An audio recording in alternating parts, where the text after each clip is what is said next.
Namaskar, Jai Hind, Jai Bharat, and welcome to Dev Talks. This is Adi. I have with me Mr. Jayadeva Ranade, one of the most astute China watchers in the country. I must say this, I follow her very closely because, we need to be pragmatic and practical as to what is happening in China. And few people have a very, very clear hand as to what's happening inside China, like sir. Sir, thank you so much for taking all the time, sir. Always a pleasure and an honor talking to you. Thank you, Adi. Thank you, and Namaskar. Sir, I wanted to ask you about the Donald Trump effect to begin with. How does China's Xi Jinping look at Donald Trump? I mean, I'm sure it's his worst nightmare. That all fine, but practically on the ground, how does he see this game beginning? You're absolutely correct. It is something they're extremely worried about, and they have been worried about from the time Donald Trump began taking action against them within months of the last party Congress, if you recall. Hmm. And then, of course, he went out of the scene. He's back again. But they had started preparations from the time I would say that the US began readying for the elections, presidential elections. And they have taken all kinds of factors into consideration, including from things like the West denying them food supplies, cracking down on technology transfers, trying to close off the markets. So they've factored all this in. Now, I'm not trying to say that they are omnipotent, they got everything under control, but they are worried on a whole range of things. Now, having said that, I think they're still very, very worried because they know that if the West really applies pressure, two things can happen. One, I think Donald Trump is not probably going to be successful in that. But one is if he's able to build a coalition which agrees with his policy of containing or preventing China's rise. I think that he'll have to work much harder than what he's done. Upsetting a lot of the others may be a problem there. But the second, I think, which they are fearful about is or two things. One, on more sort of non-kinetic kind of thing is if the US applies sanctions on China, and not just sanctions on targeted things, but across the board. That will hit China very, very hard because the Chinese, there are two things here. One, uh, many of their kids, in fact, uh, there was a count of about 400 million Chinese will be directly impacted. I mean, elderly, young, etc. Many of the kids are studying in the West. And for that, you need money. So if there are sanctions applied, you can imagine the kids will have to come back within 24 hours. And all the money that these guys have parked there, most of it is illegal wealth, that's gone. It's confiscated. So that's bothering them a lot. And I think if it starts happening that way, then Xi Jinping will come under pressure. And if I can just digress a bit, if you pedal back a bit, you'll recall that when Xi Jinping came out in support of Russia on the Ukraine thing, there were some noises within the Chinese Communist Party saying that we should tread very careful, we should not go and back Putin so solidly. It was because of this factor. The second is the psychological factor. China likes to preen and project itself as a country that has arrived, that is as modern as anyone else, etc. With the result, they become more dependent on Western consumerism, if I may call it, than the Russians. So they feel proud of the fact that there's so many McDonald's, there's so many Louis Vuitton, this, that, in the stores. All that will go. I mean, I'm saying if the Americans are really able to push that hard. So that's one. The second, which worries them much, much more, is if the Americans decide to take recourse to some kind of kinetic action against the Chinese, which will probably happen on in the maritime domain, on the seas, maybe South China Sea or something like that. I'm not particularly mentioning Taiwan, but it could be anywhere. And if, let us say, American ship uh, rams a Chinese vessel, so-called accidentally, there will be a hue and cry in China demanding that Xi Jinping react. What is he going to do? He knows that if he takes them on, whatever we read in the newspapers, which claim that the Americans are far behind, the Chinese are far ahead, a lot of that is just propaganda put out by various people for various interests. But I don't think that's the case. And if that happens, I think the Americans will go full tilt. So this is how I look at it. Trump is a very worrying factor. It's affecting Xi Jinping also internally. So Trump has done certain things which is, I would say, the most aggressive tactic as far as the Chinese is concerned. As far as the tariffs are concerned, he's hit them. Yesterday, the Venezuelan oil thing, he said no state will buy. Now, here is a very interesting game that as a state we don't buy, but there's a private player that buys. So there's no issues with that. But the Chinese state buys oil from Venezuela. He's talking about 45% tariffs. Yeah. He's hit them with shipping sanctions to landing port calls, $1 billion and stuff like that. He's hit them with Iran. And the interesting thing, which may be, I don't know, kinetic, non-kinetic, connected, where leave that apart, there are issues in Kyofu as well.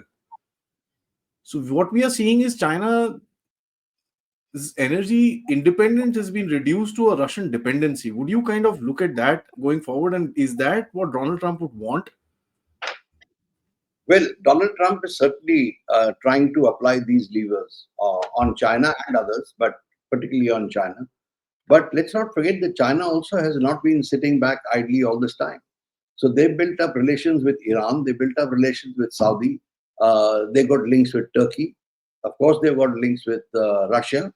And in many of these cases, they're trying to develop either land pipelines or short sea sails. I mean, coming up to Karachi or Gwadar or whatever. So they're also trying to plan for these kind of things. I think they built up enough reserves of oil, and I think my own view is that just these sanctions, just these kind of pressures may not work. My own reading is that they probably will not work in containing China. It will have to come down to a show of force, something more muscular. If the Americans, are prepared for it, come up for it. So, how does China see the closeness between Putin and Trump? Um, I think they yet feel it's not that close that they need to lose too much sleep on it. But just to illustrate that they are worried, you will recall that every time that there is a contact between the Americans and the Russians, whether it's Putin, whether it's Mike Walsh, whatever, uh, the Chinese immediately also get in touch with the Russians. So last time after the conversation, Xi Jinping rang up Putin, then he rang up Putin again.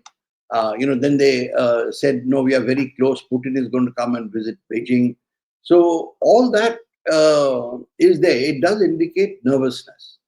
The second thing is that I wonder whether at times the Chinese are really able to control their own folks. This claim on Vladivostok and all these things the Russians don't like, and they're sensitive to that. So there is a there's mutual suspicion also between Russia and China. Uh, there's also the fact that Xi Jinping appears to look up to Putin a bit, and there is a third fact that whether we say whether it's technically correct or not, but I think it is more than just a technicality here. Putin is also from deep within the Communist Party of the Soviet Union. And I mean, he belonged to the KGB and all that. So all those years would have certainly left an indelible impression in his mind. And Xi Jinping is, I think you'll agree here, a hardcore dyed in the wool communist. So there is this, meeting of the minds. And then you find both of them are fairly aggressive in their foreign policies. And both have said that the world order needs to be changed. Xi Jinping, of course, has got a step further. He has come out with his principles, which he believes should underpin the new world order. This global civilization initiative, global development initiative, global security initiative, etc. All reinforced, as he says, with Chinese wisdom, which he's willing to share. Putin, of course, has not cared to do all that. He's just gone and tried to change the borders with Ukraine. So you've got this lot. And just to sort of add to this, that now you have Trump coming in. And he's equally, I think, trying to show that he too can disrupt the situation. But let's see how it pans out. But that's what I think about the. So when you look at the world today, when you see the Chinese really benefited out of the Ukraine war quite a bit. I mean, they got Russia on their side. They got the Russians to finally finalize on that pipeline. They got the first drops of oil from it during this time. The Chinese benefited quite a bit. So China won't be happy with the Russians getting back. And the recent Black Sea deal that is coming across is about agriculture and fertilizers. That doesn't open up any banks as far as the Russians are concerned, but eases up a lot of the, I would say, the speed breakers, the commas and the full stops that were there that were hurting the Russians before. So that's basically getting the Russian market a little more open to the West. This is something where I feel with the Chinese footprint kind of reducing with these tariffs and this and that, he's gonna not be very happy with this entire thing. Do you think he's gonna try and do his rebranding nonsense with Russia also now? Like he's doing it for Mexico and Vietnam and all that stuff. Trump you're talking about. From Xi Jinping's point of view, I think he'll wait and watch. He's not going to react. He's got a lot of influence in Central Asia. He's already gone and signed a deal with Ukraine that your rebuilding will help. Completely ignoring the fact that he had a deal to protect Ukraine earlier. They signed it. So that's happening. Trump, I think, is trying various things, but he's not yet clarified his position on China. And I think that is integral to the whole thing. So is he really going to gun for China or not? Some of the steps that he's taking are, I mean, if you and I sat down as strategists and say, what are the range of options that we have? What are the range of things we should do? Those are not being done. Like, for example, Radio Free Asia, Radio Free Europe, cutting back on the assistance being given to the TIBs. These are all pressure points on China, which are not being, put in. But as I said earlier, I don't think these are by themselves enough. Uh, Trump did a good thing by going on to, from his point of view, by targeting China's technology sector. He's doing it again. The latest thing I read today by the Department of Commerce, they've added 80 more, including a lot of Chinese companies. So that's fine. But, when you put a country under such pressure on technology and things like that, they also have a lot of students who done STEM, who are engineers and things like that. They have got a lot of universities, they've got a lot of loose cash, and they have been able to overcome these problems. Not maybe to the level that they hoped to, but at least somewhere. And here I'll give you an example. Look at us. When we were under sanctions, crippling sanctions, I would say, and yet ISRO came up despite them. So, and beat the Americans at their game. So the Chinese, I think we should not underestimate them. But at the same time, if the Americans are able to really staunch the supply, then they will hurt. But even now, some of the chips and all, for example, NVIDIA, Chinese have got them through Singapore. That means there are leakages even on the western side of the system. Absolutely, and that's the whole worrying point, that the Chinese basically take their articles from other countries, stamp their countries this thing, and keep selling it across. And that's why I always say this, that you don't have a threat from China as far as dumping is concerned. You have more of a threat from Indonesia, Malaysia, and Vietnam. Please look at that very carefully. Thankfully, right now we've put that ban on steel and everything like that, which is coming from Vietnam quite a bit. So there's some spark of light, which is Yeah. at the end of the tunnel. Aadi, can I intervene here? Please, sir.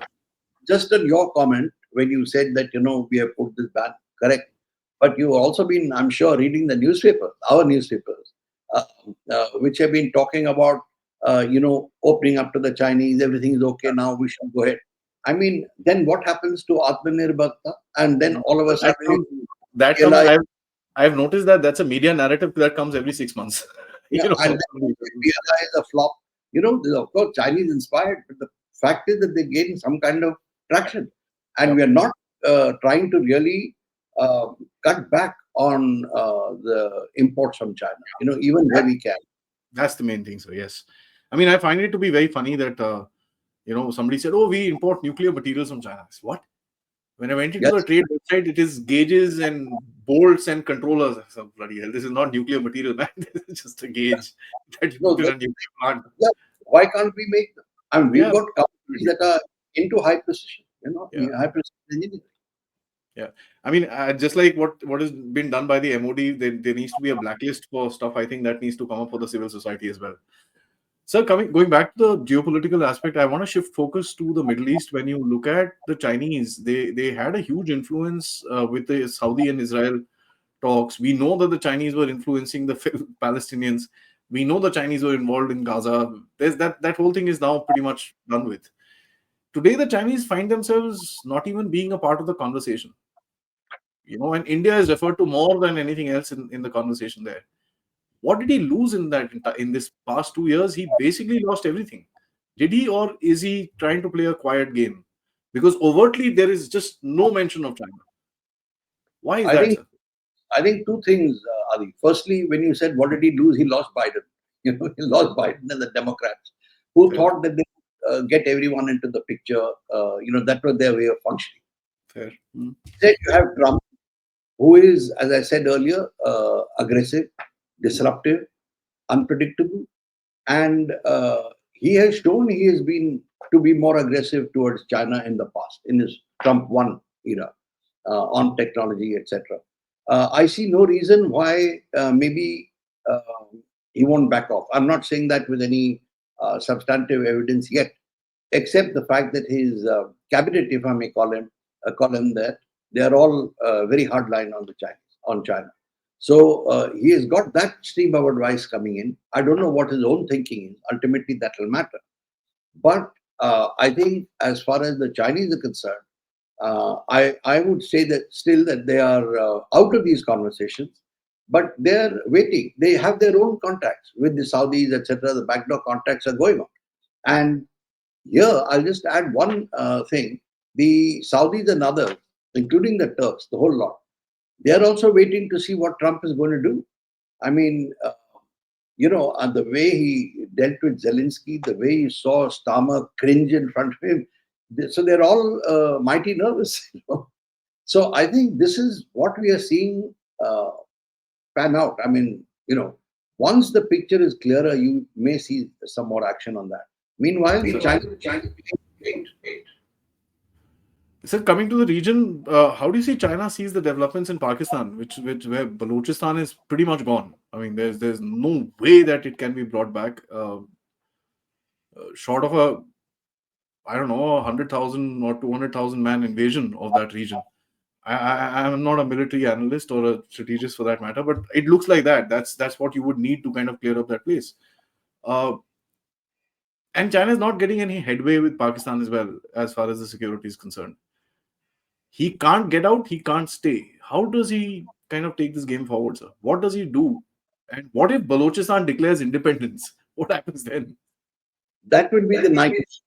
That will be the nightmare for them if Balochistan declares independence. But short of that, to go back to your first part of your question, I think they're very worried about the situation in Balochistan. They've taken it up at all levels in Pakistan.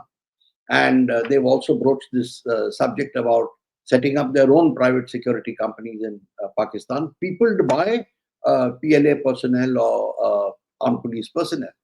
So far, that hasn't got a green light. But Chinese retired PLA officers are in Pakistan in security companies or advising Chinese state-owned enterprises which are functioning in the CPEC. So that's one. The second, I think even earlier, my assessment was that the Chinese are not really bothered about the CPEC. They are concerned about Gwadar and, of course, Karachi to some extent, but Gwadar and the northern region where they are, in both of which they are developing a lot of military infrastructure. When I say north, I'm talking about DBO, that area, Khunjara Pass, etc. You're aware probably that they've constructed a new airfield in just across the Khunjara Pass in things like this. Takshkur Gam is the name of the place. Gwadar again, they are concentrating on. They've got that enclave already. I think it's 300 acres or something. So these are the two strategically useful points to them where they will focus. And I think if things go out of hand, they'll probably try and see whether they can move in their troops and seal off these areas. Of course, that's something which is going to be very difficult to do, but that's the way I look at it. But they are quite worried. They sunk a lot of money in. This famous statement that one of them made to me some years ago when I asked him, "What are you going to do with CPEC when Pakistan is in this shape?" And he told me at that time, he said earlier, till now we were buying the Pakistanis. Now we're going to buy Pakistan. So that seems to be crumbling. I did wish How? him best. How? I mean, see, the Chinese don't have the money. They're not able to put money back into their own market. There is a liquidity crisis. We know that. I mean, Xi Jinping is not, is getting, I mean, there are people inside China now saying, yeah, stop this. So it's not the situation that Chinese were found themselves in 2012, let's say. Although the decline kind of, a lot of people say the decline of China started from there. But how does China look at, I mean, this nightmare is coming, right? It's coming in. The declaration of Balochistan and this, the way things are going, is not very far off. Is there a And backup plan, or the Chinese will just go to the Baloch and say, "Acha bhai, sorry, here is $10 billion." they are quite capable of probably, they may be already trying to set up lines of communication with the BLA, etc. I don't know about that. But let me throw in something into this mix that you have raised. And if the Chinese are listening in, they get really worried with what you said about Balochistan declaring independence. But one more thing was, don't forget that we've abolished 370. That is another issue which will be in the back of their mind. So that main and the kind of statements that have been coming out, we just said the same thing in the UN. We found Jaishankar has been sitting in the Chatham House, no less, and saying, "Oh no, just empty the place out." Although I don't think we are planning to do anything about it, but the Chinese take that at face value coming in from the cabinet ministers of the country. So yeah. So when it comes to India, the Chinese have been showing a very pragmatic sort of approach. They've not tried to instigate us as per se, as they are trying to instigate the other countries. But there's no faltuka articles. It's quite a lot of peace. Calm down, calm down. What's his game? Militarily, he's withdrawn, but he's still sitting in the region. Um, how do you think he deals? He looks at India and Trump, Modi and Trump. When they are seeing Modi, and they have seen Modi from the time he came in, within a short while of his assuming the role of Prime Minister, as someone who's not going to be that easy to deal with and push around as the previous governments. So, and this government has been a bit firm, more firm. They could have been firmer, let me say, but still they've been firm. Secondly, as far as what happened on the LAC and the borders are concerned, they're still there. I mean, they haven't um, de-escalated the situation. They haven't withdrawn back to where they were. So they're still there, which means that tension still exists. And we may not be eyeball to eyeball in two places, but we are, the heavy deployments in all the others. Troop strength still remains, which is a situation which certainly for us is one which causes some tension. I mean, overall, the possibility of a clash happening tomorrow may have come down, but this situation is there. And we just have to see our army chief's comments. The third, why are they doing this? One more thing I'd say, that there are a number of articles in their social media and in their newspapers which don't directly sort of attack us, but they disparage our economy, our manufacturing capacity, our population, all that kind of stuff. So that negativity is there despite what they say. But finally, it comes down to their needs. It's not that they have suddenly thought that we should be peaceable neighbors, etc. Their needs today are economic, and with the US and European markets gradually shutting off, their exports to these markets has dropped by 30%, according to their figures. We are the largest untapped market in the world today, and they don't want us to shut them out of it. Now, the steps we've taken, shutting their apps and this, that, and as we just spoke a few minutes earlier about us, needing to seriously look at cutting down the extent of imports from there, they're pretty worried about that. They don't want this to happen. So they're operating through our business lobbies, etc., saying, you need us, and if you don't have us, how will you manufacture? How will you do this? This is the kind of narrative that is being built up. Yeah, an interesting article came out which said that with Trump going berserk, what? With Trump going crazy, India needs China. Exactly. And Okay, if you interesting. see the byline, and firstly, a lot of them appear in the Indian Express. See the Yeah. byline of the guys who write, same chaps. Yeah, so there are two notorious newspapers which in India one knows where the money comes from. But in any case, funny thing is that they've lost the value. So the propaganda value that was there at least in 2019, 2020 is not there anymore. So I'm happy about that. Let them keep writing. That's fine. So when They've we lost see, opinion. They've yeah, lost yeah, public opinion. yeah, yeah. So when we also see another factor about China is that China would need, it's an export economy, would need something, a market, right? Now, the Europeans will be very scared of, they've taken pangas with Trump in one area, in Ukraine. I don't think they'd want to take an overall panga with Trump by going and standing with Xi Jinping and taking a photograph. I don't think they want to do that. That'll be crossing a line, and Trump will hit back. India is the only market that he has. India, Russia, probably Africa, and the loss of the US market is going to be pretty extreme for it. How do you That's think it. that? Yeah. How They're do you think looking that? Yeah. So how do you think he's going to deal with us going forward? Is going to be Sarji, Sarji, Sarji, or what do you think is going to be? it's good to say, you need our equipment, you need this, that, and the other, and we'll make investments in India. And don't forget, every time they've come, they've built up this thing. We are going to invest $300 million, we're going to invest 500 million. Nothing has come. So the same narrative is going to be created that we are going to invest so much in India, we're going to put up factories here, etc. I only hope we don't fall for it. Because here also the argument is that, well, if we get that cash infusion or if we get that, then, our economy will also grow, our growth rate will be fine. But the point is your other ambitions of, near to medium term to long term, those will suffer. As I referred to Atmanirbharta, that is, I mean, if we want to build on our own, then if the companies find a softer option, they'll go in to the Chinese and buy it from there if we allow it.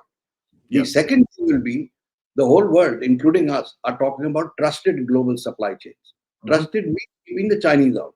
Now, if we are going to use Chinese goods, we are out of that trusted global supply. Yeah, yeah, yeah. We're hurting ourselves. Yeah. I think that's what everybody's talking about. I think recent interview of Jay Shankar Saab in the Chatham House also mentioned that we want to work with trust, and Yeah. it'll be, what did he say? It'll be imperative for the world to understand a certain amount of financial loss would be more secure than actually putting your supply chains into the wrong hands. So it kind of made sense. Yeah. So coming towards the last section of it, so when we look at the Chinese from the inside itself, Xi Jinping has taken out 3 of his generals in the past 1 month. The it used to be one general every 3 months. Now it's like 3 in 1. What's happening inside the military, sir? Is he pushing them to an extreme, or is the military now sick and tired and is kind of pushing back? What is this? Well, it's a question of two things: trusting his own officers, and the second thing is he is very, shall I say, nervous or suspicious about factions and groupings. And here, I don't know if you noticed, just I think couple of few weeks ago, earlier this month, I had written an article about the PLA and about the problems with the PLA, where I had specifically referred to this, the grouping, etc., using their language. And what we are seeing uh, is uh, is related to that kind of situation, where now he's removed. I'll just probably burden you with a few names, but So, he removed the CMC Central Military Commission political commissar Miao Hua. Now no. you find yesterday's report that the new rocket chief is gone, who is Yes. also ex-Navy mind. So the suspicion that people like you and me would draw is that there is a Navy link here. But at the same time, Wang Haoping, who was the new guy, he was picked up by Xi Jinping, and is also a guy from Fujian. So these things. It's I think difficult to say what's happening now. He Weidong again is his man, and if you the other vice chairman of the Central Military Commission. So people like this going, on the one hand, we wonder whether it's Xi Jinping who's being targeted. Actually, you can't target him, but you can, remove his men. Then I look back and I say, well, Chin Kang, remember the foreign minister? He was Yeah. also his guy, picked up, promoted, out of turn, etc. He's out. I mean, he was out earlier. So either there is something going on there that we haven't yet got a fix on, or this this is Xi Jinping himself getting information about all these people and deciding to knock them out. There is, to my mind, there is no doubt that the Ministry of Public Security is still, his, and he has got his people there, and they are quite powerful. So they would have gone all over. And I think I'm not clear about what's happening there, but I think the rate at which they are going, the number of people removed from the central, if you just look at the commanders, etc., many of them were central committee members. They're out. Yeah. So, there's an effect felt on the party too. So, I really can't say, why it's happening, but it certainly would be causing a lot of concern within the PLA, a lot of uncertainty among officers in the PLA. And I think people would be nervous about their own future, which is not a good thing to have in an organization like that. I'll ask you last question, sir. I mean, last two questions actually. My last one, the second last one is about, I kind of have your hypothesis number two, that somebody is feeding him information and he's taking action according to that. Who's that somebody? Because that is what needs to be identified. That means Xi Jinping is trusting someone else apart from himself. Is Wang that Xiao, guy or Wang Shao or his wife? yeah, One of the both. two. both. So She that, also wanted people into the central committee. fair So, enough. So that comes down to the factor where history repeats itself with Mao Zedong, right? yeah. And she That has influence in the PLA, mind you, having so been a major that general. means Xi Jinping, which was all powerful, 2022, is not Yeah. all powerful anymore. Either that or he has become more powerful using these two, Which one do you think? If or aided by these two. I if I don't know. As I said, if I ask, I'd rather wait and see what all happens, because I find new rumors are that the director of the general office of the Central Military Commission is also out, and he yep. was with in Yunnan just the other day. So one doesn't know. Frankly, The most interesting thing that a lot of the military watchers pointed out is that he went to Yunnan to the military school without any of the vice chairmen with him. This is the first time he's done that. I was like, okay. Yeo Shah is a second generation friend of his. Mhm. Fathers served together. They themselves have been, and he kept him on. So, and Zhang Yaosha also has not been seen around. So, I'm not saying he's out, but, I think things are uncertain, or Xi Jinping himself is adding to the opacity and keeping everyone guessing. One doesn't know. That can happen if he's planning something, vis-a-vis Taiwan or whatever else. You know I'm what I just thought? Yeah, well, that for me the thing broke when Li Shangfu and all these guys were taken out. I said, oh, because Li Shangfu was Tongyovicha's chap from the procurement department, and the minute that happened, then we started saying, okay, Tongyovicha is also going to be on the chopping block. yeah, But will he be able to do that? Till now, he's not. no. So there is obviously a cover up, and that tells you that there is not everything is all right. It's just basic two and two four. Li Shangfu also, incidentally, is a second generation friend, Yeah, yeah. second generation family relation. Yeah. So coming to the Chinese people, one thing that we are seeing is that the so-called, the stronghold as far as the Chinese internet was concerned, it went loose in the middle. I used to Yeah. have Chinese people on my chat, on live chat. I have not had a single Chinese person on my live chat for a year and a half now. We used to have these guys coming in. We used to have them talking to us and this and that. Some of them will be nice. Some of them will just be outright nasty and walk away. Not happening. We're also seeing that there are these sporadic incidents of sickness which are coming across.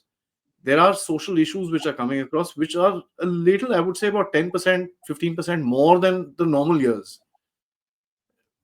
with the economic situation, the social situation, and one of the most shocking figures I saw was the demography in December, where the urban replacement rate, some people said, is as low as 0.5%. And that was like, okay, that's a collapsing country. That's not a continuing country. How do you think they, and the people don't listen to the party. So what do you think is going to happen here? Well, it's a source of great worry for them. There are articles that are appearing in the national newspapers, etc. The party has been directed to persuade people and persuade in inverted commas, persuade people to have more kids, and before that to get married, because people are not getting married. The youth are not getting married. The youth are getting disenchanted with life. They don't want to work. So all these factors are happening, and it's the economy which it comes down to. They say we can't afford housing. We got to live far away.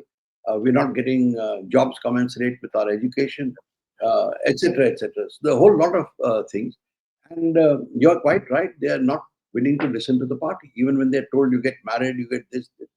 They're not. It's not happening, and it is a cause of great worry to the Chinese Communist Party that the population is going down. And one of the indicators, just to bring India into the equation, is that there have been articles comparing India and China and saying, look, those guys, they're going to overtake by so and so, they're going to have so many people. And then, of course, they add the line, a mandatory line, that, but their population is, illiterate, it is this, that, and the other. But they're quite that we are going to surge ahead. And, Yeah. they believe in this numbers and all. You and I might not. We may still talk about quality, but they believe in numbers and things like this. So it is a big problem for them. I I don't mean, know what solution. it's, They're running out of funds for the pensions, etc. yeah. The province is running out of funds. So it's a serious problem. And diplomatically, might I just add, the way that Donald Trump has gone after the, not the RIC but the BNS in BRICS, is not very concerning for the Chinese. The B is under focus, Brazil is under focus, and Elon Musk is, I think, target for that. Marco Rubio is hitting out at the South Africans. He doesn't want to do that because there's a connection there. But you can see these two countries being handled, if I may, in quotes, by the Americans. So that's a clear message to the BRICS that don't. Yeah. Well, Trump came out quite openly. The one thing that got him worried was about the currency. Mm. He said, you do that, we are coming after you.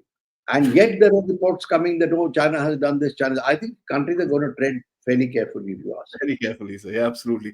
China Because likes to. if the US stops trading with the country, that country's, a large source of revenue goes. China, I kind of feel that China has this interesting way. Oh, you said this? Wait, 2 days we'll keep quiet. After that, yeah, we're doing this. They've got it. But the their reactions have also become delayed. Delayed It's, and that aggressive also. yeah. I mean, that's why I said, he's waiting to see what exactly is going to happen, what's And coming. the BlackRock deal was a clear thing. It went off for Yes, a week. Nothing yes, happened. After a week, they say, "Oh, how did this happen? We want to investigate." It was exactly. a week. Exactly. Thank you, sir. Thank you so much. Always a pleasure talking to you. This was a very, very engaging chat. Thank you so much for the time. It's a pleasure, Namaskar. Aadi. As I say, talking to you is always a pleasure. The way you put the questions, I think, is always interesting, and I hope your viewership finds it so too. That's why you got such a high viewership. Anyway. Thank you, sir. Namaskar. Thank you. Bye bye.